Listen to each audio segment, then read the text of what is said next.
Fertiline parce que d'une manière générale dans mon quotidien je suis très basée sur l'holistique. Donc quand je rencontre un problème j'ai tendance à regarder tout ce que ça peut engendrer ou de quoi ça peut venir ailleurs que le problème de base.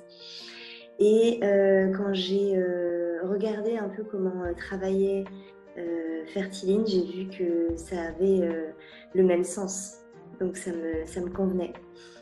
Alors, mon parcours avant Fertiline, ça a été 2 ans d'essai bébé numéro 2, infructueux. Il y a eu une seule grossesse et qui a échoué avec une fausse couche tardive. Et au moment de commencer les programmes Fertiline, en tout cas quand j'ai découvert Fertiline, j'étais en train de passer des examens pour comprendre ce qui se passait. Et on m'a découvert à ce moment-là une insuffisance ovarienne précoce. Ma réaction d'abord, ça a été une entre guillemets agréable surprise parce que les conclusions du programme étaient équivalentes aux doutes qu'avait émis mon gynécologue avant même qu'on ait les résultats concrets des examens. Et ensuite, par rapport à ce qui m'était proposé, j'ai vu que j'étais beaucoup plus exposée que ce que je pensais aux perturbateurs endocriniens, moi qui pourtant fais super attention. Donc ça m'a un petit peu contrariée, mais d'un autre côté, je me suis dit qu'il fallait que je regarde et je me suis aperçue que c'était vrai. Les changements, je les ai pas vécus difficilement, dans le sens où j'avais déjà une assez bonne hygiène de vie, donc j'ai pas dû changer radicalement de façon de vivre. Mais surtout, j'avais une motivation qui était vraiment d'avoir ce deuxième enfant et je pense que ça change tout.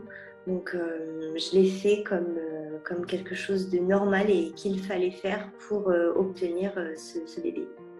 Rapidement, non, pas spécialement rapidement, mais déjà mon programme, on va dire qu'il a été en 2 parties. Les 6 premiers mois, j'ai pas été super régulière. Pas super régulière parce que j'ai pris ce que je pensais dans le programme être le plus nécessaire pour moi à ce moment-là.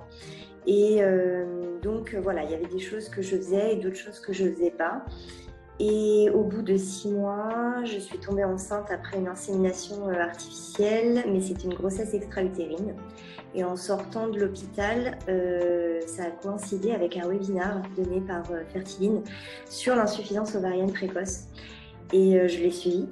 Et là, j'ai compris déjà tout ce que la maladie engendrait, en fait, et surtout tous les enjeux réels du programme. Et à partir de ce moment-là, s'en est suivi 5 mois où vraiment j'ai été super radicale et que j'ai suivi à la lettre tout ce qui m'était donné. Au bout de 5 mois, j'ai demandé à mon gynécologue de me refaire une prise de sang hormonale pour retester mon AMH. Donc en sachant que de base, elle était à 0,11. Je ne m'attendais pas à ce qu'elle soit très élevée. Par contre, je voulais vérifier qu'elle n'ait pas énormément baissé parce que j'avais déjà un an de plus, donc 36 ans, ce qui est assez âgé au niveau ovocytaire, voilà pour ça. Et surtout, il y avait eu des stimulations et les stimulations, c'est pareil, ça peut engendrer une baisse ovocytaire plus rapide que quand c'est naturel. Et en fait, je suis passée de 0,11 à 0,15 en un an. Ce qui voulait dire en fait que j'avais pas énormément gagné, mais en tout cas j'avais pas baissé et ça c'était une très très grosse surprise. Et le résultat c'est que je suis tombée enceinte de façon naturelle entre 2 protocoles pour insémination artificielle.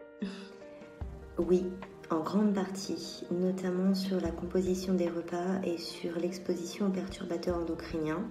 Pas pour tenter de refaire un bébé, mais parce que ça me semble des conseils judicieux pour une vie en bonne santé. Avec grand plaisir et sans aucune hésitation. Et si j'ai des amis actuellement qui sont en train d'essayer, je leur recommande énormément et pas spécialement que les personnes qui ont des problèmes pour procréer. Pour moi, le programme, c'est la motivation avant tout. Si on est motivé, on peut aller jusqu'au bout et le faire très facilement.